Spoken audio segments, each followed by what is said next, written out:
Welcome to one nation Telugu news. ముందుగా headlines చూద్దాం. సుప్రీంకోర్టులో వైసీపీకి ఎదురు దెబ్బ. పోస్టల్ బ్యాలెట్ల ఓట్ల లెక్కింపు అంశంలో జోక్యానికి సర్వోన్నత న్యాయస్థానం నిరాకరణ. వైసీపీ వేసిన స్పెషల్ లీవ్ పిటిషన్ ను తోసిపుచ్చిన వైనం. ఇప్పటికే అధికార పార్టీ వాదనలను తిరస్కరించిన ఏపీ హైకోర్టు.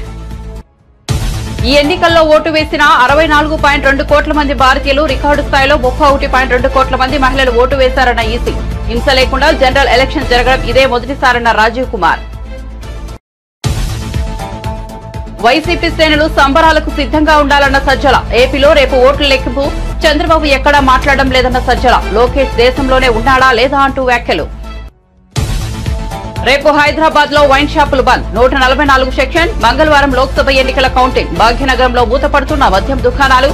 హైదరాబాద్ లో రేపు ఉదయం 6 గంటల నుంచి 144 సెక్షన్ అమలు. సిబిఐ కేసులోనూ కవిత జ్యుడిషియల్ రిమాండ్ పొడిగింపు. సిబిఐ కేసులో జూన్ 7వ తేదీ వరకు కవిత రిమాండ్ పొడిగింపు. మద్యం పాలసీ కేసులో అదో రోజున ఛార్జిషీట్లు దాఖలు చేయనున్న సిబిఐ. పోటాపోటీ ఉన్న నియోజకవర్గాల్లో నిర్లక్ష్యం వద్దని రేవంత్ రెడ్డి కీలక సూచనలు. అభ్యర్థులు, ఇన్ఛార్జీలు, మంత్రులు, ఏఐసీసీ సెక్రటరీలతో జూమ్ మీటింగ్. కౌంటింగ్ సమయంలో అభ్యర్థులు అప్రమత్తంగా ఉండాలని సూచన. ప్రతి ఒక్కరి దగ్గర 17 లిస్టు ఉండేలా చూసుకోవాలన్న పీసీసీ చీఫ్. రాష్ట్రంలో రేపు తేలనున్న అభ్యర్థుల భవితవ్యం. ఓట్ల లెక్కింపునకు సర్వం సిద్ధం చేశామన్న సీఈఓ ముఖేష్ కుమార్ మీనా. 5-6 గంటల్లోనే తొలి ఫలితాలు వచ్చేస్తాయని వెల్లడి. పిన్నెల్లి రామకృష్ణారెడ్డిపై సుప్రీంకోర్టు ఆంక్షలు. Palvai gate TDP polling agent Seshagirirao సుప్రీంలో పిటిషన్. విచారణ చేపట్టిన న్యాయస్థానం పిన్నెల్లి కౌంటింగ్ కేంద్రంలోకి వెళ్లకూడదని ఆదేశాలు. ఇక వార్త వివరాల్లోకి వెళ్తే, దేశంలో 7 దశల్లో సార్వత్రిక ఎన్నికల పోలింగ్ విజయవంతంగా నిర్వహించామని సీఈసీ రాజీవ్ కుమార్ తెలిపారు. ఈ ఎన్నికల్లో 64.2 కోట్ల మంది భారతీయులు ఓటు వేయడం ప్రపంచ రికార్డు అని చెప్పారు. దీంతో భారత్ చరిత్ర సృష్టించిందని పేర్కొన్నారు. ఇదే G7 దేశాలైన America, Britain, France, Germany, Japan, Canada, Italy జనాభా కంటే 1.5 రెట్లు అధికమని తెలిపారు. ప్రపంచంలోనే అత్యధికంగా మన దేశంలో 31.2 కోట్ల మంది మహిళలు ఓటు వేశారని రాజీవ్ కుమార్ వివరించారు. ఇక 2024 లోక్సభ ఎన్నికల్లో కేవలం 39 చోట్ల మాత్రమే రీపోలింగ్ జరిగిందని చెప్పారు. అయితే 2019లో 540 చోట్ల రీపోలింగ్ జరిగిందని ఈ సందర్భంగా గుర్తు చేశారు. గత 4 దశాబ్దాల్లో ఎన్నడూ లేని స్థాయిలో లోక్సభ ఎన్నికల్లో జమ్మూ కాశ్మీర్లో అధిక స్థాయిలో ఓటర్లు ఓటు వేసినట్టు సీఈసీ తెలిపారు. హింస లేకుండా జనరల్ ఎలక్షన్స్ జరగడం ఇదే మొదటిసారని అన్నారు. దీని వెనుక 2 ఏళ్ల ప్రణాళిక ఉన్నట్లు ఆయన పేర్కొన్నారు. There are 312 million proud women voters. This is also the highest ever in the world. We must celebrate, and we want to give them a standing ovation to all our voters by this. I would ask all of you to join and hand. These are all our voters. So we thank you all. We salute all our voters, all our women voters who have really come and voted in this election. We have created a world record of 642 million proud Indian voters. This is a historic moment for all of us, for the nation as a whole. 642 ever, anywhere in the world, in any of the electoral exercise. That's what is the number of voters. And this is just to give you some small statistics. This is 1.5 times of the voters of all G7 countries. US, UK, France, Germany, Italy, Japan, Canada, all put together.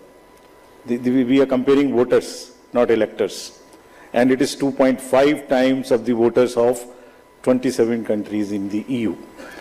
That has been the incredible power of the voters of India. Let's see what happened next. There are 312 million proud women voters. This is also the highest ever in the world. It is larger than the 2019 elections, both the total and the women voters. So this we feel is the moment that we must cherish, we must celebrate, and we want to give them a standing ovation to all our voters by this. I would ask all of you to join and hand. These are all our voters. So we thank you all. We salute all our voters, all our women voters who have really come and voted in this election, including all of you. June 4 సార్వత్రిక ఎన్నికల ఓట్ల లెక్కింపు కోసం సర్వం సిద్ధమైందని AP ఎన్నికల ప్రధానాధికారి ముఖేష్ కుమార్ మీనా వెల్లడించారు. Counting నేపథ్యంలో రాష్ట్ర వ్యాప్తంగా పటిష్టమైన ఏర్పాటు చేసినట్లు తెలిపారు. రేపు ఉదయం 8 గంటలకు ఓట్ల లెక్కింపు ప్రక్రియ మొదలవుతుందని చెప్పారు. మొదట పోస్టల్ బ్యాలెట్ల ఓట్ల లెక్కింపు చేపడతారని, ఆ తర్వాత 8:30 నుంచి ఈవీఎంలో నిక్షిప్తమైన ఓటర్లు లెక్కిస్తారని మీనా వివరించారు. మొదటి నర్సాపురం, కొవ్వూరు అసెంబ్లీ నియోజకవర్గాల ఫలితాలు వెలువడుతున్నాయని తెలిపారు. ఈ 2 నియోజకవర్గాల ఓట్ల లెక్కింపు 13 రౌండ్లలోనే పూర్తవుతుందని చెప్పారు. అటు చంద్రగిరి, రంపచోడవరం అసెంబ్లీ నియోజకవర్గాల ఫలితాలు అన్నిటికంటే ఆఖరున వెలువడతాయని, ఈ 2 నియోజకవర్గాలకు సంబంధించి 29 రౌండ్ల పాటు ఓటర్లను లెక్కిస్తుండడమే అందుకు కారణమని ముఖేష్ కుమార్ మీనా వివరించారు. దాదాపు అన్ని నియోజకవర్గాల తొలి ఫలితాలు రేపు రాత్రి 8 గంటల నుంచి 9 గంటల మధ్య వెలువడతాయని తెలిపారు. ఏపీలో 175 అసెంబ్లీ నియోజకవర్గాలకు 2387 మంది అభ్యర్థులు పోటీ చేయగా 25 లోక్సభ స్థానాలకు 454 మంది అభ్యర్థులు పోటీ చేశారని వెల్లడించారు. పీడబ్ల్యూడీ కేటగిరీ కింద ఫెసిలిటేషన్ సెంటర్లో మనకు చేసిన voters 4.61 lakh. This includes essential voters కూడా, ఇసెన్షియల్ సర్వీసెస్లో ఉన్న ఓటర్స్ కూడా దాంట్లో ఉన్నారు. ఇంతకుముందు సెపరేట్ ఇచ్చాము మనము, కానీ ఇప్పుడు కలిపి 4.61 crores ఇంక్లూడింగ్ ఫెసిలిటేషన్ సెంటర్లో చేసింది, తర్వాత ఇసెన్షియల్ సర్వీసెస్ వాళ్ళు చేసిన ఓటింగ్ 2 కలిపి ఉన్నాయి. మనకు 67,000 సర్వీస్ ఓటర్స్ ఉన్నారు. నిన్నటి వరకు 26,721 వాళ్ళ ఓట్స్ బై పోస్ట్, బికాజ్ ఇవన్నీ బై పోస్ట్ వస్తాయి కాబట్టి బై పోస్ట్ మనకు వచ్చినాయి. ఇంకా రేపు మార్నింగ్ 8 వరకు, 8కు మనకు కౌంటింగ్ స్టార్ట్ అవుతుంది. సో 8 వరకు any postal ballot which comes to us will be counted in the counting procedure tomorrow. దీని కౌంటింగ్కి సంబంధించి ఏర్పాట్లు నేను స్వయంగా కూడా ఆల్మోస్ట్ 10 డిస్ట్రిక్ట్స్లో పర్సనల్గా వెళ్ళి చూడడం జరిగింది. Counting centre arrangement, security arrangements review చేశాము. నిన్న మార్నింగ్ చేసిన వీసీ ప్రకారం all the districts now are ready for counting in all aspects. అక్కడ లాజిస్టిక్ ఆస్పెక్ట్లో, సెక్యూరిటీ ఆస్పెక్ట్లో, అరేంజ్మెంట్ ఆస్పెక్ట్లో అన్నిట్లో మేము రెడీగా ఉన్నాము. ఈరోజు మళ్ళీ 4 o'clock ఎలక్షన్ కమిషన్ మళ్ళీ దీనికి సంబంధించి ప్రిపేర్డ్నెస్ సంబంధించి, తర్వాత సెక్యూరిటీ సంబంధించి మళ్ళీ ఇంకొక వీసీ వాళ్ళు పెడుతున్నారు. So with that you can understand how serious election commission is regarding the arrangements for counting. రేపు మార్నింగ్ 8 o'clock స్టార్ట్ అయిన తర్వాత జనరల్గా first postal ballot counting start అవుతుంది. 8 o'clock postal ballot counting start అవుతుంది. 8:30 నుంచి ఈవీఎం బ్యాలెట్ కౌంటింగ్ స్టార్ట్ అవుతుంది. కానీ కొన్ని చోట్ల కొన్ని పార్లమెంటరీ అసెంబ్లీ సెగ్మెంట్స్ ఉన్నాయి, అక్కడ ఆ హాల్లో పోస్టల్ బ్యాలెటింగ్ లేదు, వాళ్ళు సెపరేట్ హాల్లో చేయడం జరుగుతుంది. అంటే ప్రతి పార్లమెంట్ కాన్స్టిట్యుయెన్సీ సంబంధించి postal ballot counting will be done in a separate counting hall. So కాబట్టి ఇట్లాంటి కౌంటింగ్ హాల్లో where there is no postal ballot counting is going on, అక్కడ 8 o'clock నుంచే మనము ఈవీఎం బ్యాలెట్ కౌంటింగ్ స్టార్ట్ అయిపోతుంది. So have you understood this point? wherever in the hall if postal ballot counting is also going on, అక్కడ first postal ballot start అవుతుంది 8, తర్వాత 8:30 నుంచి EVM counting. కొన్ని చోట్ల కౌంటింగ్ హాల్లో పోస్టల్ బ్యాలెట్ కౌంటింగ్ జరగడం లేదు, అది సెపరేట్గా వేరే హాల్లో జరుగుతుంది. ఎట్లాంటి కౌంటింగ్ హాల్స్లో wherever no postal ballot counting is going, అక్కడ 8 నుంచే ఈవీఎం బ్యాలెట్ కూడా. ఆంధ్రప్రదేశ్ లో అధికార వైఎస్ఆర్ కాంగ్రెస్ పార్టీకి సుప్రీంకోర్టు సైతం గట్టి షాక్ ఇచ్చింది. పోస్టల్ బ్యాలెట్ లెక్కింపు అంశంలో ఎన్నికల అధికారులకు కేంద్ర ఎన్నికల సంఘం జారీ చేసిన మార్గదర్శకాలను సవాల్ చేస్తూ వేసిన స్పెషల్ లీవ్ పిటిషన్ ను సర్వోన్నత న్యాయస్థానం తోసిపుచ్చింది. ఈ వ్యవహారంలో తాము జోక్యం చేసుకోలేమని స్పష్టం చేసింది. ఇదే వ్యవహారంపై ఏపీ హైకోర్టు ఇప్పటికే వైసీపీ పిటిషన్ ను తిరస్కరించింది. పోస్టల్ బ్యాలెట్ల ఓటర్ డిక్లరేషన్ పై సంబంధించిన ఫామ్ 13A పై అటెస్టింగ్ అధికారి సంతకం ఉండి ఆ అధికారి పేరు, హోదా, అధికారిక ముద్ర లేకుండా ఆ ఓట్లు చెల్లుబాటు అవుతాయంటూ ఈసీ మే 30న జారీ చేయడం తెలిసిందే. అయితే ఈ ఉత్తర్వులపై వైసీపీ తొలుత ఏపీ హైకోర్టును ఆశ్రయించింది. ఎన్నికల సంఘం ఇచ్చిన ఉత్తర్వులను కొట్టేయాలంటూ రిట్ పిటిషన్ వేసింది. దీనిపై విచారణ జరిపిన హైకోర్టు వైసీపీ వాదనలను తిరస్కరిస్తూ జూన్ 1న తీర్పు వెలువరించింది. రేపు ఎన్నికల కౌంటింగ్ నేపథ్యంలో ఏపీ ప్రభుత్వ సలహాదారు సజ్జల రామకృష్ణారెడ్డి మీడియాతో మాట్లాడారు. ఒకవేళ టీడీపీ వాళ్ళు అధికారంలోకి వస్తారనుకుంటే ఈ 2 రోజుల సంయమనంతో ఉంటే సరిపోతుందని, కానీ వాళ్ళు ఏదో రకంగా హడావిడి చేయాలన్నట్టుగా వ్యవహరిస్తున్నారని సజ్జల విమర్శించారు. ఇష్టం వచ్చినట్టు రాతలు రాస్తున్నారని, లేఖలు ఇస్తున్నారని వ్యాఖ్యానించారు. ఇక రేపు కౌంటింగ్ రోజున వైసీపీ ఏజెంట్లందరూ అప్రమత్తంగా ఉండాలని సజ్జల రామకృష్ణారెడ్డి మరోసారి స్పష్టం చేశారు.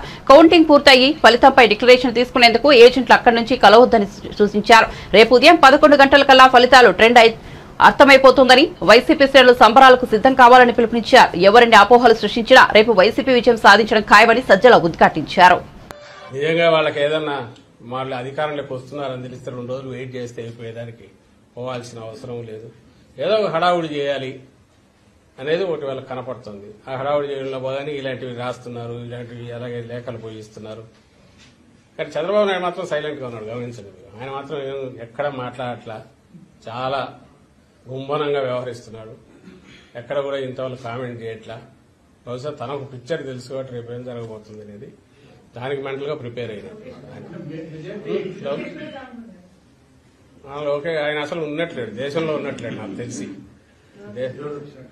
ఈరోజు బ్యాక్ వచ్చాడా?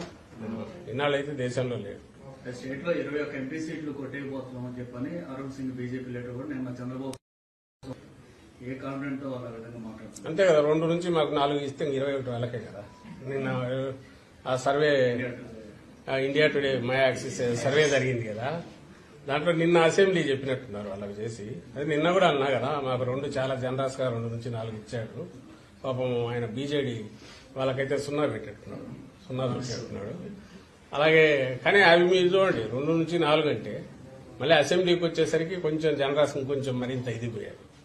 కానీ అసెంబ్లీ లెక్కలే మీరు చూస్తే మై యాక్సిస్ అనే దాంట్లో మరి జనసేనకు ఎవరో నాకు మార్నింగ్ గుర్తు చేశారు, 7% ఓట్ షేర్ ఇచ్చాడు.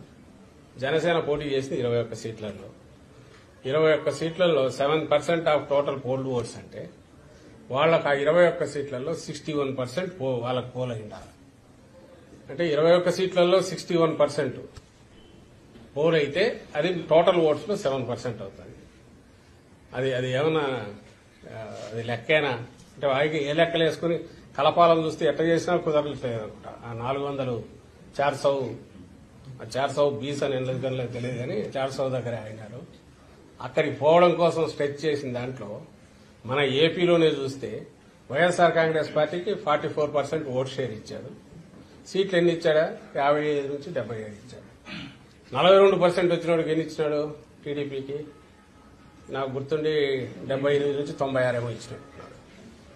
సో జనసేనకైతే ఈ సీట్లో వాళ్ళకి 61% వస్తాయి, 7% టోటల్ వస్తాయి. అంటే ఏమైనా లెక్కలు కుదిరేవైనా పొంది కుదురుతుందా? దానికి ఏమన్నా ఒకందుకు థ్యాంక్స్ చెప్పాల్సింది ఏంటంటే వాళ్ళ ఆ ఫిగర్స్ ఇచ్చిన చూసి జనం నవ్వుకునేట్టున్నాయి కాబట్టి పెద్ద దానిల మీద అంత మాట్లాడాల్సిన అవసరం లేదు. దాని రేపు లోక్సభ ఎన్నికల ఓట్ల లెక్కింపు నేపథ్యంలో టీపీసీసీ అధ్యక్షుడు సీఎం రేవంత్ రెడ్డి పార్టీ అభ్యర్థులు, ఇన్ఛార్జీలు, మంత్రులు, ఏఐసీసీ సెక్రటరీలతో జూమ్ మీటింగ్ నిర్వహించారు. ఈ సందర్భంగా వారికి పలు సూచనలు చేశారు. పోటాపోటీ ఉన్న నియోజకవర్గాల్లో ఎట్టి పరిస్థితుల్లోనూ నిర్లక్ష్యం ఉండవద్దన్నారు. కౌంటింగ్ సమయంలో అభ్యర్థులు అప్రమత్తంగా ఉండాలని సూచించారు. పోస్టల్ బ్యాలెట్ల లెక్కింపు తర్వాతే ఈవీఎంల లెక్కింపు అవుతుందని అందరూ గుర్తుంచుకోవాలన్నారు. ప్రతి అసెంబ్లీ నియోజకవర్గం నుంచి చిత్తశుద్ది, నిబద్దత ఉన్న వారిని మాత్రమే ఏజెంట్లుగా పంపించాలని, సీనియర్ నాయకులను కూడా కౌంటింగ్ సెంటర్లకు తీసుకెళ్లేలా చూడాలన్నారు. కౌంటింగ్ సమయంలో ప్రతి రౌండ్లోనూ జాగ్రత్తగా ఉండాలని తెలిపారు. ప్రతి ఒక్కరి దగ్గర 17C లిస్టు ఉండేలా చూసుకోవాలన్నారు. ఈవీఎం ఓట్లకు 17C లిస్టు ఓట్లకు తేడా వస్తే వెంటనే ఎన్నికల అధికారులకు ఫిర్యాదు చేయాలన్నారు. అభ్యర్థులందరికీ వీటన్నిటిపై అవగాహన ఉండాలన్నారు. మాచర్ల ఎమ్మెల్యే వైసీపీ నేత పిన్నెల్లి రామకృష్ణారెడ్డిపై సుప్రీంకోర్టు ఆంక్షలు విధించింది. ఆయన కౌంటింగ్ కేంద్రంలోకి వెళ్లకూడదని ఆదేశాలు జారీ చేసింది. ఇటీవల Palvai gate TDP polling agent Namburi Seshagirirao దాఖలు చేసిన పిటిషన్లపై దేశ అత్యున్నత న్యాయస్థానం విచారణ చేపట్టింది. పిన్నెల్లి అరెస్టుకు హైకోర్టు కల్పించిన వెసులుబాటును ఎత్తివేయాలని శేషగిరిరావు తన పిటిషన్లో పేర్కొన్నారు. పోలింగ్ కేంద్రంలో ఈవీఎంల ధ్వంసం సహా హత్యాయత్నం చేశారని తెలిపారు. కాగా హైకోర్టు పిన్నెల్లిని అరెస్టు చేయవద్దంటూ ఆదేశాలు ఇచ్చిన విషయం తెలిసిందే.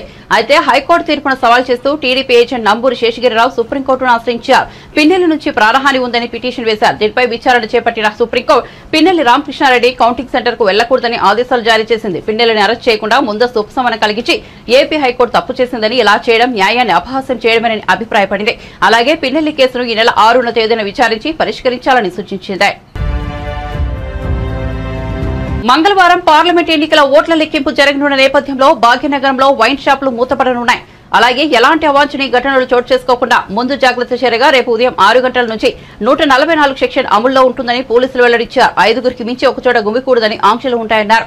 మద్యం దుకాణాలు పూర్తిగా మూసివేయాలని, ఎవరైనా అక్రమంగా మద్యం నిల్వ చేసి అమ్మితే కఠిన చర్యలు ఉంటాయని పోలీసులు హెచ్చరించారు. కాగా తెలంగాణలో గత నెల 13వ తారీఖున లోక్సభ ఎన్నికలతో పాటు కంటోన్మెంట్ అసెంబ్లీ స్థానానికి ఉప ఎన్నిక జరిగిన విషయం తెలిసిందే. మంగళవారం ఓట్ల లెక్కింపునకు అధికారులు ఇప్పటికే అన్ని ఏర్పాట్లు చేశారు. దీనిలో భాగంగా మల్కాజ్గిరి, చేవెళ్ల, హైదరాబాద్, సికింద్రాబాద్ నియోజకవర్గాల పరిధిలో మొత్తం 19 కౌంటింగ్ కేంద్రాలను ఏర్పాటు చేయడం జరిగింది.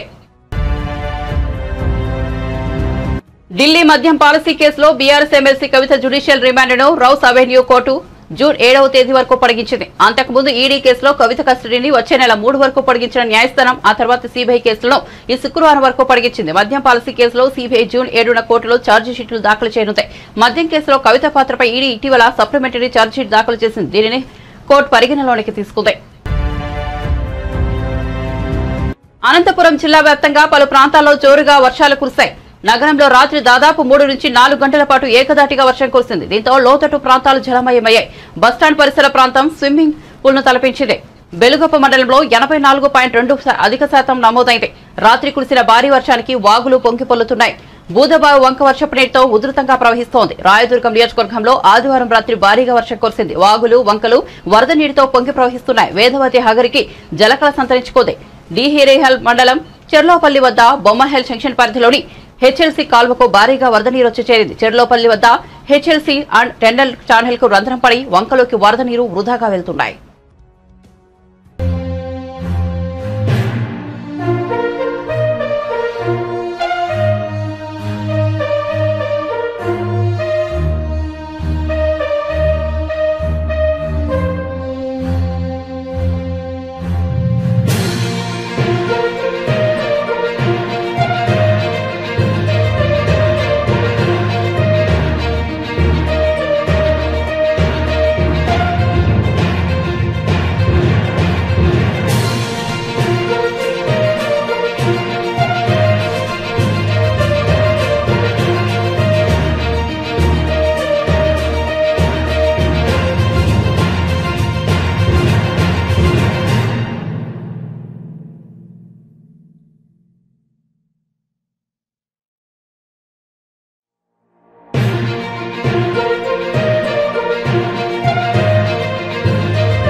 సీఎం రేవంత్ రెడ్డి ఎన్నడూ జై తెలంగాణ అనలేదని మాజీ మంత్రి హరీష్ రావు వ్యాఖ్యానించారు. తెలంగాణ అవతరణ దశాబ్ది ఉత్సవాల ముగింపు వేడుకల సందర్భంగా సిద్దిపేటలోని బీఆర్ఎస్ కార్యాలయంలో ఆయన కార్యకర్తలు, నాయకులతో సమావేశమయ్యారు. రాష్ట్రానికి కేసీఆర్ శ్రీరామ రక్ష అని కొనియాడారు.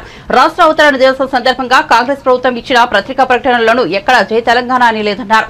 కేసీఆర్ లేకపోతే తెలంగాణ సోయిని మాయం చేస్తుందని విమర్శించారు. రాష్ట్ర హక్కుల కోసం, ప్రయోజనాల కోసం పోరాడే ఏకైక పార్టీ బీఆర్ఎస్ మాత్రమేనన్నారు. మొన్న కూడవెల్లి వాక్ కింద బట్టలు ఎగిపోయింది, అల్లి వాక్ కింద బట్టలు ఎగుతున్నాయి. కేసీఆర్ బస్ చేసుకొని బయలుదేరగానే కూడవెల్లకు అల్లీలకు నీళ్ళు వచ్చినాయా రాలేదా? గొంతుక కావాలి. తెలంగాణ సూయికల్లా ప్రశ్నించే గొంతుక అది మన బీఆర్ఎస్, మన కేసీఆర్. రేపు తెలంగాణ ప్రయోజనాలు కాపాడాలంటే మీరు నిన్న చూసిన టీవీలో స్టార్ట్ చేసిన ఆంధ్ర మాజీ పిసిసి అధ్యక్షుడు శైలజ గారు హైదరాబాద్ ఇంకో 10 ఏళ్ళు ఉమ్మడి రాజధాని చేయాలని మాట్లాడుతున్నారు. ఇంకొకరు ఉండవల్లి అనిల్ కుమార్ మాట్లాడుతున్నారు. అట్లా చాలా మంది మాట్లాడుతున్నారు. ఇంకా రాష్ట్ర విభజన సమస్యలు ఉన్నాయి. రేపు రాష్ట్ర ప్రయోజనాలు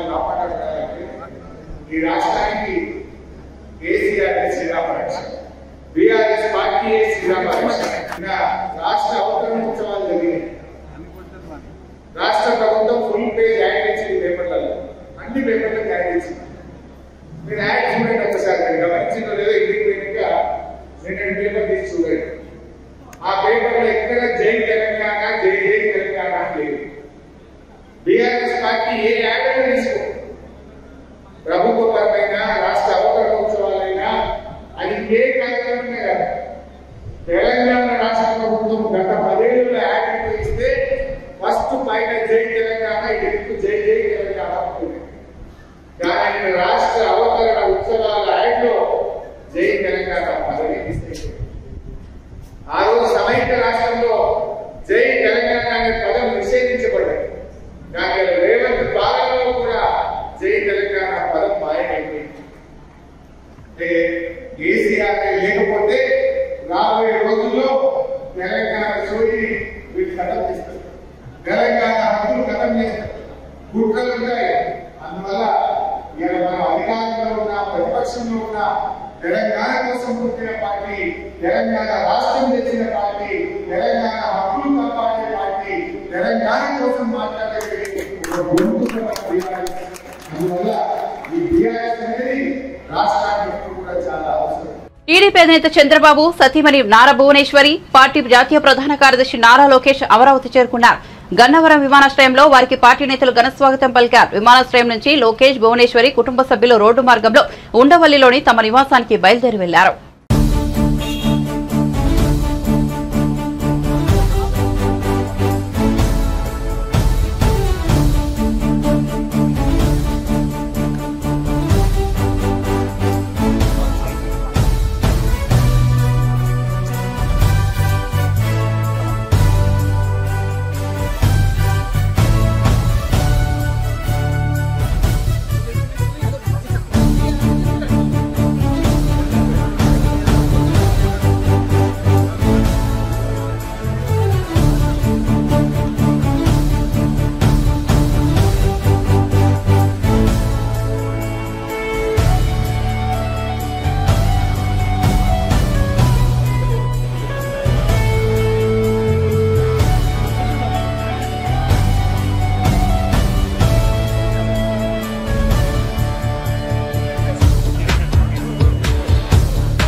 ఆంధ్ర రాష్ట్రానికి మంచి రోజులు రాబోతున్నాయని రాజ్యసభ సభ్యురాలు రేణుకా చౌదరి అన్నారు. తిరుమల శ్రీవారిని వీఐపీ ప్రారంభ విరామ దర్శన సమయంలో ఆమె కుటుంబ సభ్యులతో కలిసి దర్శించుకున్నారు.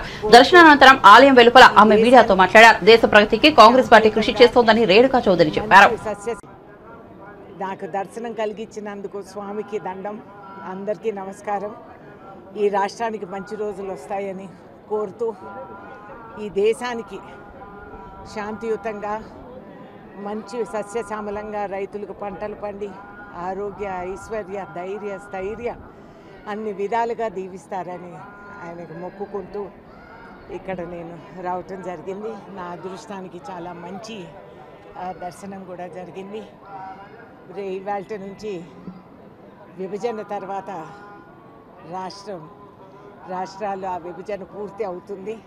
సుఖశాంతులతో అందరం కూడా కలిసికట్టుగా గతంతో ఉన్న ప్రేమ అన్యోన్యతతో అందరం కూడా కలిసి బతుకుతామని ప్రార్థిస్తూ సెలవు. నేను మాట్లాడదలుచుకోలేదు. ప్రజా నిర్ణయం ఏది ఉంటే అది మేము. కానీ ఎగ్జిట్ పోల్ 2000 తర్వాత ఎన్ని తప్పులు వచ్చినాయి ఎగ్జిట్ పోల్స్ అనేది కూడా మీరు గ్రహించాలి. ఏదేదైతే అయినా కాంగ్రెస్ పార్టీగా మేము చేసే కృషి, మేము చేసే ఇది ఈ మన కాన్స్టిట్యూషన్ని కాపాడుకుంటూ ద్వేషాలు తొలగించి దేశ ప్రగతి కోసం మేము ముమ్మాటికి సేవ చేస్తానే వస్తాం. ఏపీలో చాలా మంచి రోజులు వస్తున్నాయండి. రాష్ట్రానికి పట్టిన ఆ దరిద్రం అంతా కూడా తొలగిస్తారు భగవంతులని నేను అనుకుంటున్నాను. బులెటిన్ ముగించే ముందు హెడ్లైన్స్ మరోసారి చూద్దాం. సుప్రీంకోర్టులో వైసీపీకి ఎదురు దెబ్బ. పోస్టల్ బ్యాలెట్ల ఓట్ల లెక్కింపు అంశంలో జోక్యానికి సర్వోన్నత న్యాయస్థానం నిరాకరణ. వైసీపీ వేసిన స్పెషల్ లీవ్ పిటిషన్ ను తోసిపుచ్చిన వైనం. ఇప్పటికే అధికార పార్టీ వాదనలను తిరస్కరించిన ఏపీ హైకోర్టు. ఈ ఎన్నికల్లో ఓటు వేసిన 64.2 కోట్ల మంది భారతీయులు, రికార్డు స్థాయిలో 31.2 కోట్ల మంది మహిళలు ఓటు వేశారన్న ఈసీ. హింస లేకుండా జనరల్ ఎలక్షన్ జరగడం ఇదే మొదటిసారన్న రాజీవ్ కుమార్. వైసీపీ శ్రేణులు సంబరాలకు సిద్ధంగా ఉండాలన్న సజ్జల. ఏపీలో రేపు ఓట్ల లెక్కింపు. చంద్రబాబు ఎక్కడా మాట్లాడడం లేదన్న సజ్జల. లోకేష్ దేశంలోనే ఉన్నాడా లేదా అంటూ వ్యాఖ్యలు. రేపు హైదరాబాద్ లో వైన్ షాపులు బంద్. 144 సెక్షన్. మంగళవారం లోక్సభ ఎన్నికల కౌంటింగ్. భాగ్యనగరంలో మూతపడుతున్న మద్యం దుకాణాలు. హైదరాబాద్ లో రేపు ఉదయం 6 గంటల నుంచి 144 సెక్షన్ అమలు. సిబిఐ కేసులోనూ కవిత జ్యుడిషియల్ రిమాండ్ పొడిగింపు. సిబిఐ కేసులో జూన్ 7వ తేదీ వరకు కవిత రిమాండ్ పొడిగింపు. మద్యం పాలసీ కేసులో అదో రోజున ఛార్జిషీట్లు దాఖలు చేయనున్న సిబిఐ. పోటాపోటీ ఉన్న నియోజకవర్గాల్లో నిర్లక్ష్యం వద్దని రేవంత్ రెడ్డి కీలక సూచనలు. అభ్యర్థులు, ఇన్ఛార్జీలు, మంత్రులు, ఏఐసీసీ సెక్రటరీలతో జూమ్ మీటింగ్. కౌంటింగ్ సమయంలో అభ్యర్థులు అప్రమత్తంగా ఉండాలని సూచన. ప్రతి ఒక్కరి దగ్గర 17 సి లిస్టు ఉండేలా చూసుకోవాలన్న పీసీసీ చీఫ్. రాష్ట్రంలో రేపు తేలనున్న అభ్యర్థుల భవితవ్యం. ఓట్ల లెక్కింపునకు సర్వం సిద్ధం చేశామన్న సీఈఓ ముఖేష్ కుమార్ మీనా. 5-6 గంటల్లోనే తొలి ఫలితాలు వచ్చేస్తాయని వెల్లడి. పిన్నెల్లి రామకృష్ణారెడ్డిపై సుప్రీంకోర్టు ఆంక్షలు. Palvai gate TDP polling agent Seshagirirao సుప్రీంలో పిటిషన్. విచారణ చేపట్టిన న్యాయస్థానం పిన్నెల్లి కౌంటింగ్ కేంద్రంలోకి వెళ్లకూడదని ఆదేశాలు. మరిన్ని అప్డేట్స్ కోసం చూస్తూనే ఉండండి వన్ నేషన్ తెలుగు న్యూస్.